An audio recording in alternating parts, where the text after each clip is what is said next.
Hi, it's Paulette, and welcome to my channel. If you're new here, thanks for stopping in. If you're returning, thanks for coming back.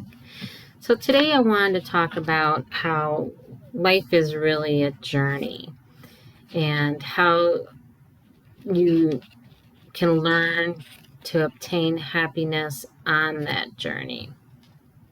So I'm sure we all heard the phrase, slow and steady wins the race. Um, I would say life is not a race, but I believe in slow and steady does win. So society has pretty much trained us to have desires. If you were in a cave, you wouldn't see anybody else pretty much having anything different than you. But when you're out of that cave, you see all the other things that are possible in life. So that leads us to really desiring things. And of course, us humans like things like now. That's pretty much how society is. It's getting worse because they have made some things, like fast food. That's pretty much immediate. Convenience stores where you can quick get in there and get what you want. We've been conditioned to get things a little bit faster than, say when there were no cars. You either had to walk or you took a horse, and it took forever. So we need to learn that we're not running out of time, and learn to enjoy the journey you're on, and be happy with that. Just as long as you are moving forward on the path that you want to go. It's not about necessarily getting that item or whatever it is. It's more about the journey of how you got there. And I can use an example of my one daughter, my oldest daughter. When she was old enough to get her license, and she had graduated from high school, and she was moving out of state, and she didn't want to get her license in the state that she was moving to because it was more difficult. And I was just going through a lot at the time, and so getting her license was not a priority for me. So, but it was a priority for her. I get that. But I also learned that,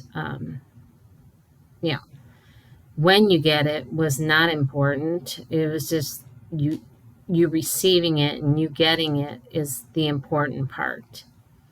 And, of course, it's a little bit hard to, even though she was, 17, 18 at the time, you're still real young and you're immature and you don't understand that. It's when you gain experience in life that you learn these things. And it is hard to train a mind that is, childlike. To wait for things. So you're not out of time. I mean, she received her license and she got it, so it was no big deal. But once she received her license, and this goes to my next topic, once you get that, whatever it is, and in her scenario was her license. So she received that, and now it was something more that she was wanting. It was just like, it's pretty much never ending. If you basically, if you're starting out in life, there's many things that you don't have, and so you just want that. And first you want your license, and then you want the car, and then then it's like, maybe it's the house or whatever, whatever the next step would be in your life for you to achieve, it's always something. And once we realize that once you achieve what you want, that's not the end all. There's going to be something more. And so we need to really learn how to enjoy the journey that we're on. So we are happy. So we're not miserable in our lives because we're still working on achieving what we want. So I'm sure that what I'm saying, you've all heard it before, but I will tell you this, you haven't heard it from me. And I know I have listened to many people talk about the same subject, and it's that one person that I listened to that made it finally click. Because I've always said it's words are important, so I might say it a little bit more simplistic. I like to make things pretty simple because people understand simple. It's when you start complicating matters that you're just like, what the heck does that mean? Like, I don't know what that, we're all pretty much ordinary people. And when you start complicating matters, that's when you muddle everything. So it's important in what you say and how you say it. So when we start looking at other people and what they have, what you desire, we need to stop comparing ourselves to others because that's what leads to unhappiness. And we all require joy in our lives. And I'll bring up this book again that I did not read, but I listened to. Change Your Mind by R.J. Spina. And I brought this up before. He recommends writing for 14 days in a notebook, basically everything that you do. And I tell you that I think it's pretty difficult to critique yourself because you can make probably excuses on why you do whatever you do and justify it. But I think it's more not really the things that you do. It's the thoughts behind what you do. To me, was important. What was I thinking? How was I feeling? Those sort of things. So all things should be based on your personal goals, your desires, and your aspirations, not anybody else's desires or aspirations or goals for you, just yours alone. Because everyone is different. Everyone has different life lessons to learn in life, experiences that they've had, and upbringings. I mean, not everybody's the same. I mean, we're all people. I mean, that's probably the only thing that's the same, is that we're all people, and we're all on different levels. And even though you think someone's on your same level, they're not on your same level because they haven't had the same life experiences that you have in your life. So we're not on an even playing field.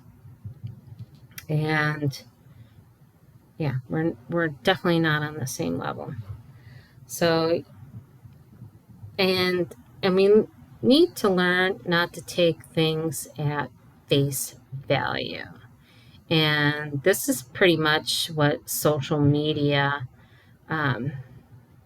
you see like, people doing TikToks or whatever, couples, their marriage story, and you're married and you're like, oh, they got the greatest marriage and da da da da, and oh, look at it, now they got this great house, and but you don't know all the struggles. I mean, they're putting up a facade for you pretty much. I can't say they're all like that, but there was one that I was a little bit surprised. And actually, I can give you a great example. This is, oh gosh, maybe like 15 years ago or so. A neighbor I had, it was a married couple, and you're just observing them. You don't know what's being said, but you're observing their interactions. And I thought they were the most loving couple that there ever was, and I thought they had the perfect marriage. I just like, wow, because it wasn't anything like I had. Swinging on the swings together, like, no, I didn't have that. But he was cheating on her, and you wouldn't have thought that by what you were seeing. You were seeing it in your own wish for them. I could say that I was wishing, not to say that I didn't think that they were in a loving relationship, but that's how I interpreted it by what I saw. And so we need to quit putting a story to what we see, because someone living in another country, and you're like, oh, that looks so great because they're going on all these expeditions and things like that, and you're like, oh, that would be so great. But you get there, and then you realize, oh, well, there's all these other struggles, and I didn't see that, because they're showing you the good side of what it is that you're looking at. So, and I can say this and I'll use this example. I play this game. It's called Klondike. It's like a farming game. And I like it because there's, things to do, and it keeps me busy. But I've been observing people on there, because you can write messages on there, and this one person was very upset because they got declined some type of reward or something that, after you complete so many tasks, you get this achievement, whatever. And they're like, oh, I'm leaving the game. And I was like, I can remember me being like that. So I reached out to them and I said, well, what didn't you receive? And so they were telling me, and I said, well, I'll try to help you replace it. And they're like, oh, that's so kind of you. And I think that's what life is all about, is helping out others the best that you can. And, they wanted to leave the game, and they actually decided to stay because I guess other people reached out too. But, it's like you see others, like this other people that are like, oh, I need this, I need that. And I'm like, everybody starts out, like an infant. That's how the game is. If you think about a game, any game that you may have played, first of all, it takes you, even if it's Sudoku or something like that, it takes you a while to get good at it. And it's not all immediate, and you need patience to achieve where you want to go. And so it's about the journey. It's about the journey, about, getting to where you want to be. And I helped out someone else. They wanted something that's takes a long time to produce in the game. And so I went to their farm. And I was like, well, what does their farm look like? And I saw they didn't have a factory that would make this. So I said, Why don't you build this? And I realize it costs a lot of money. And, I always think, why do I have all these things? And it's because it's meant to help other people that are in need, and to bring them up and raise them to aspire them. Because you can't tell me helping someone else, being kind, because they're like, oh my gosh, thanks for being so nice. I gave them items. I said, here, I'll finance it for you. So I sent them something that they could sell, and they could get the money to buy the factory. And then after you get the factory, then you need items to build the factory. And I said, anything you need to build the factory, let me know, and I'll send that to you too. And they're like blown away. And, that's what life is. I mean, helping out others that are in need and lifting them up to aspire them. And, it goes around. So, as I have said before, the strength comes from within you. And everything starts and ends with you. You're the one that either is going to desire something or not desire something. You are the one that starts it and ends it. So learn to enjoy the journey. That's where the joy and the happiness is. Because the journey is never ending. And have a great day.